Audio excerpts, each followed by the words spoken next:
আর বলি, রবীন্দ্রনাথ ঠাকুর তার সময়ের শিক্ষা ব্যবস্থার উপরে কোনো আস্থা রাখতে পারেননি।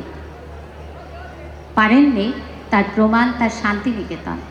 বারে বারে শিক্ষা বিষয়ে প্রবন্ধ লিখেছেন, কিন্তু প্রবন্ধ লিখে লিখে তার মন খুশি হয়নি।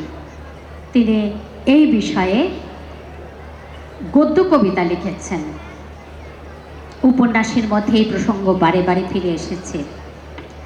আমি লিপিকা কাব্যের একটি গদ্য কবিতা পড়ব, যেখানে শিক্ষার অসারতা নিয়ে দারুণ কৌতুক করেছেন তীক্ষ্ণ তীব্র ভাষায় রবীন্দ্রনাথ ঠাকুর। রচনাটির নাম তোতা কাহিনী। আমার অগ্রজদের অনেকেরই হয়তো পড়া আছে, কিন্তু শুনতে খারাপ লাগবে না। এক যে ছিল পাখি, সে ছিল মূর্খ। সে গান গাহিত, শাস্ত্র পড়িত না, লাফাইত, উড়িত, জানিত না কায়দা কানুন কাকে বলে। রাজা বলিলেন, এমন পাখি তো কাজে লাগে না, অথচ বনের ফল খাইয়া রাজহাটে ফলের বাজারে লোকসান ঘটায়। মন্ত্রীকে ডাকিয়া বলিলেন, পাখিটাকে শিক্ষা দাও। রাজার ভাগিনাদের উপর ভার পড়িল পাখিটাকে শিক্ষা দেবার।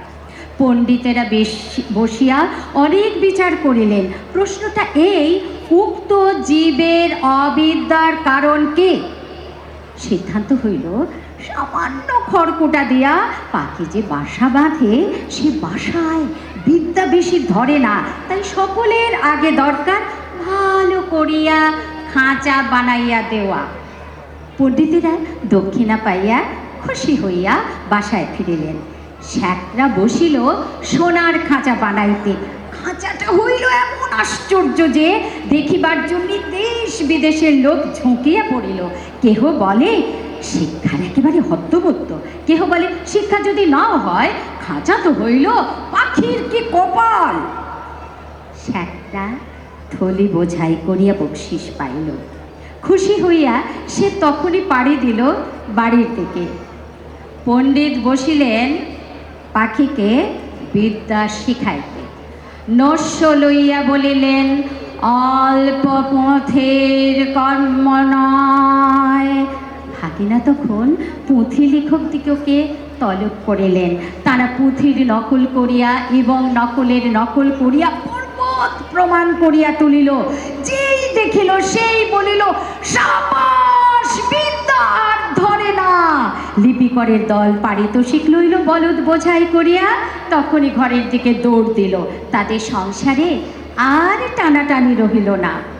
অনেক দামে খাঁচাটার জন্য ভাগিনাদের খবরদারির সীমা নাই। মেরামত তো লাগিয়াই আছি। তাদের ঝাড়া মোছা পালিশ করার ঘটা দেখিয়া সকলেই বলিল, উন্নতি হইতেছে।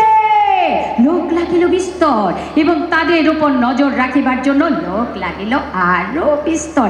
তারা মাস মাস মুঠা মুঠা তনখা পাইয়া সিন্ধুক বোঝাই করিল। তারা এবং তাদের মামাতো খুড়তুতো মাসতুতো ভাইরা খুশি হইয়া কোঠা বালাখানায় গদি পাতিয়া বসিল। সংসারে অন্য অভাব অনেক আছে, কেবল নিন্দুক আছে যথেষ্ট। তারা বলিল, মহারাজ, খাঁচাটার উন্নতি হইতেছে বটে, কিন্তু পাখিটার খবর কেহ রাখে না। রাজার কানে গেল কথাটা। তিনি ভাগিনাকে ডাকিয়া বলিলেন, ভাগিনা, একই কথা শুনি। ভাগিনা বলিল, মহারাজ, সত্য কথা যদি শুনিবেন তবে ডাকুন শ্যাকরাদের, পণ্ডিতদের, লিপিকদের ডাকুন, যারা মেরামত করে এবং মেরামত তদারক করিয়া বেড়ায়। নিন্দকগুলো খাইতে পায় না বলিয়া মন্দ কথা বলে। জবাব শুনিয়া রাজা অবস্থাটা পরিষ্কার বুঝিলেন। আর তখনই ভাগিনার গলায় সোনার হার চড়িল। শিক্ষা যে কি ভয়ঙ্কর তেজে চলিতেছে, রাজার ইচ্ছা হইল একবার স্বয়ং দেখিবেন। একদিন তাই পাত্র মিত্র অমাত্য লইয়া শিক্ষাশালায় তিনি স্বয়ং আসিয়া উপস্থিত। দেউড়ির কাছে অমনি বাজিল, 7 ঘন্টা ঢাক ঢোল, কারা না কারা, তুড়ি ভেড়ি, দামামা, কাশি বাসি, কাসর, খোল কর্তার মৃদঙ্গ জগঝম্প।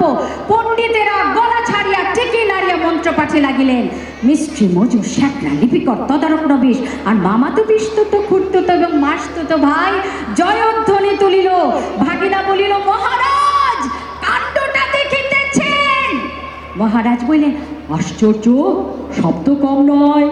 ভাগিনা বলিল, শুধু শব্দ নয়, পিছনে অর্থ কম নয়। রাজা খুশি হইয়া দেউড়ি পার হইয়া যেই হাতিতে উঠিবেন, এমন সময় বিদ্যুৎ ছিল ঝোপের আড়ালে গা ঢাকা দিয়া। সে বলিয়া উঠিল, মহারাজ পাখিটাকে দেখিয়াছেন কে? রাজার চমক লাগিল, ও যা, মনে তো ছিল না, পাখিটাকে দেখা হয় নাই। ফিরিয়া আসিয়া পণ্ডিতকে বলিলেন, পাখিকে তোমরা কেমন শেখাও, তার কায়দাটা দেখা চাই। দেখা হইল, দেখিয়া বড় খুশি।